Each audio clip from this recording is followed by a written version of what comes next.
Vamos prosseguir a aula anterior, que finalizamos com a criação do creator, do CRUD, né? Primeira operação. E vamos agora continuar fazendo as demais operações do CRUD. Lembrando que eu estou colocando todas as aulas na playlist, está no primeiro link da descrição. Se você perdeu aí alguma aula dessa criação dessa API com MongoDB, depois do nosso post, que foi a criação do nosso item, vamos fazer a busca desses itens. Só que essa busca aqui é a busca completa, vai buscar todos os itens de forma geral. Vamos fazer uma busca completa e vamos fazer uma busca por ID. Essa primeira busca aqui, eu vou decorar esta função com get e a função vou chamar de find all, ou seja, buscar tudo.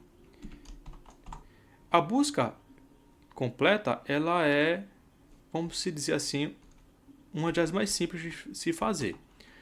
Lembrando que de importar o get do Nest.js e dentro da nossa função, nós iremos executar uma busca geral. E quando a solicitação cair nessa rota aqui, e o método for o get, vai cair aqui nesta função e vai ser executado essa seguinte regra de negócio que fica no nosso service. E qual a regra de negócio que fica no nosso service? Eu vou retornar diretamente. Você poderia aqui fazer essa execução aqui, mas por padrão eu estou fazendo igual a documentação. Então, retorne diz ponto. Perceba que eu já tenho disponível aqui o item service. Então, eu tenho acesso às funções que estão dentro do nosso service. E qual a função que eu quero? Só tenho create. Eu não tenho a função para buscar todos os itens. Logo, vamos lá voltar para o nosso item service e fazer essa função. E depois voltamos aqui e adicionamos essa função. Depois de create, vamos fazer outra função assíncrona. Async find all. Vou colocar o mesmo nome. Essa função ela não recebe nenhum parâmetro, porque é uma função de busca genérica, então não tem necessidade de passar parâmetro, mas ela tem um retorno. E este retorno eu vou tipar como uma promessa, ou seja, promise. E qual é essa promessa de retorno? Ela vai me retornar o quê? Ela vai me retornar todos os itens. Então, item. Se eu colocar apenas item aqui, eu estou dizendo que ela está me retornando apenas um item. Se eu quero mais de um item, eu coloco um array de itens. Feito isso, no corpo da nossa função, nós vamos fazer a seguinte solicitação para o nosso modelo. O modelo já está aqui pronto para ser utilizado. Logo, eu vou retornar um this.itemModel.find, que eu quero buscar todos os itens model.exec. Pronto, finalizado a nossa função do nosso service. Perceba como é simples buscar todas as informações. Com isso, vamos voltar no controle. E o controle de buscar todos os itens vai chamar que função do service? A função findAll. Vamos testar agora para ver se está funcionando isto. Lembrando que do nosso banco de dados, nós temos dois itens já cadastrados aqui. O item 01 e 02. Voltando aqui no nosso Postman, o método que vamos utilizar agora não é de criação mais, é o método de busca, o get. Vamos buscar em que rota? Na rota item, que é a rota que está identificada aqui. Vamos utilizar o get. E pronto, só isso. Send, perceba que todos os dois itens gravados foram retornados para nós. O status code aqui 200, tudo ok, sem nenhum problema. O item 01 e o item 02.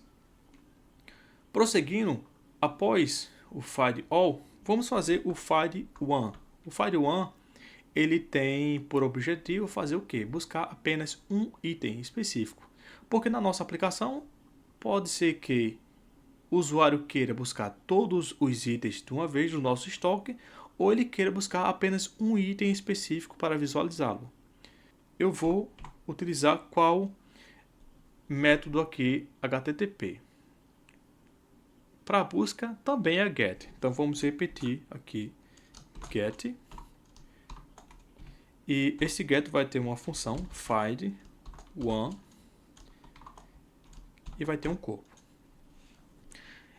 E como é que vai ser distinto, ou seja, como essa solicitação ela vai diferenciar quando deve chamar o find all do find one? Como é que eu vou diferenciar essas duas solicitações? Porque se eu solicitar aqui via get para essa mesma rota, eu busco todo mundo. E se eu solicitar para a mesma rota também um outro get, como é que eu vou buscar um item em específico? Da seguinte maneira: quando eu estou buscando apenas um item, eu preciso informar para a nossa aplicação algum identificador único desse item, que possa localizar ele no nosso banco de dados. Então, o identificador único que nós estamos utilizando é o ID deste ícone. Porque perceba que dentro do nosso banco, cada um tem um ID específico. Este item tem esse ID, este aqui tem esse ID, e esse ID aqui, ele não é repetido. Toda vez que eu criar, tem um ID diferente, gerenciado pelo próprio banco. Dessa maneira, eu vou dizer que neste get, que eu quero buscar apenas um item, eu vou passar na minha rota, além do item, um identificador, chamado ID. E esse identificador, ele vai vir via parâmetro. Se ele vai vir via parâmetro, eu vou passar aqui um outro decorator na minha função, informando que vai ser utilizado param, e esse parâmetro que vai ser utilizado na nossa rota vai ser chamado de ID.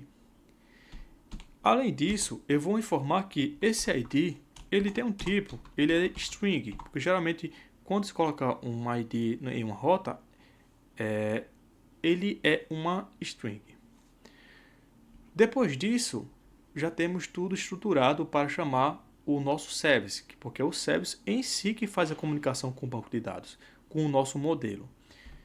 Mas eu não vou escrever aqui a função do service, porque a função que eu quero buscar do service, do item service, que é find one, ainda não existe. Vamos implementá-la. Vamos criar aqui outra função assíncrona chamada find one. E nós sabemos já que essa find one precisa receber um ID para identificar o nosso dado no banco de dados, e esse ID é do tipo string. Além disso, essa função espera-se que ela me retorne o quê? Espera-se que ela me retorne uma promessa que vai ser o item buscado. Eu vou criar uma constante chamada item, que vai armazenar o item buscado. Então, como estamos trabalhando com a função assíncrona, await, e eu vou buscar da seguinte maneira: this ponto, eu vou utilizar o meu modelo para buscar, ou seja, find. O find ele busca tudo, mas eu quero buscar por ID, então find by ID. E aqui dentro eu vou passar o ID que vai ser buscado e vou executar. Exec. Se tiver o item, se for achado o item com esse ID, ele vai ser colocado aqui dentro desse meu item. E se não existir item, aí vai gerar um erro, certo? Vai gerar um erro. E eu preciso informar isso para a minha aplicação da seguinte maneira: se não existir o item buscado, eu quero que gere um erro. Então, throw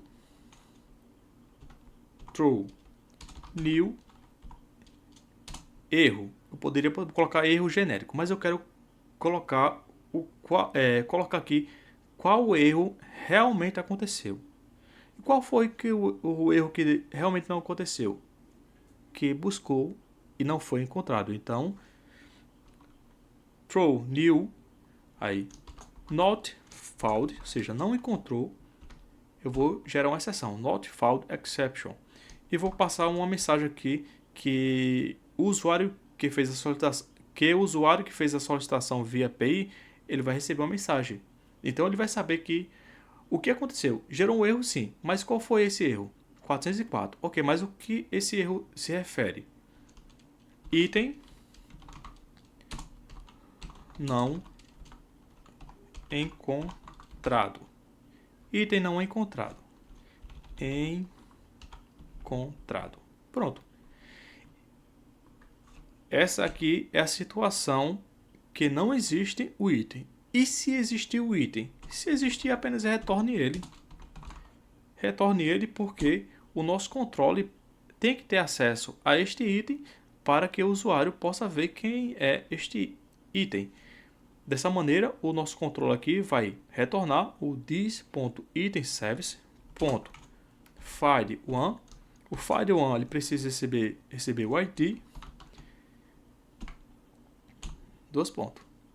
Recapitulando, é solicitado via get, passado o ID via parâmetro, vai bater no nosso service, o service vai retornar esse erro aqui se não encontrar o nosso item, e se encontrar o nosso item, vai retornar o próprio item. Dessa maneira, o nosso controle pode retornar para o nosso usuário o item buscado. E vamos testá-lo. Eu vou aqui, a função de busca é o get, o método de busca é o get, localhost, só que aqui eu não vou buscar o geral mais, então eu preciso passar o nosso parâmetro, que vai ser barra, e aqui eu vou passar o ID, perceba aqui, que o parâmetro é o ID, então depois do item eu vou passar quem? O ID. Eu vou pegar um ID aqui, já existente, para fazer a busca, lembrando que esse ID aqui refere-se ao item 1, vou colocar o ID depois do barra e vou fazer essa solicitação, enviar, status code 200 enviado, e aparece aqui o item buscado. Mas agora vamos testar para um item que não existe aqui. Vou mudar aqui o final, vou colocar 1 no lugar do F, enviar. Perceba o seguinte, que a mensagem foi diferente. O erro foi 404, not found, que foi o erro que nós forçamos a acontecer caso o item não existisse, not found, e mostrou aqui item não encontrado, erro not found, status code 404. Bom, se você estiver gostando desse vídeo, não se esqueça de se inscrever no canal, deixa seu like aí e comenta aí abaixo nos comentários sugestões, se está gostando ou não. Na próxima aula vamos fazer a função de update e delete do nosso item.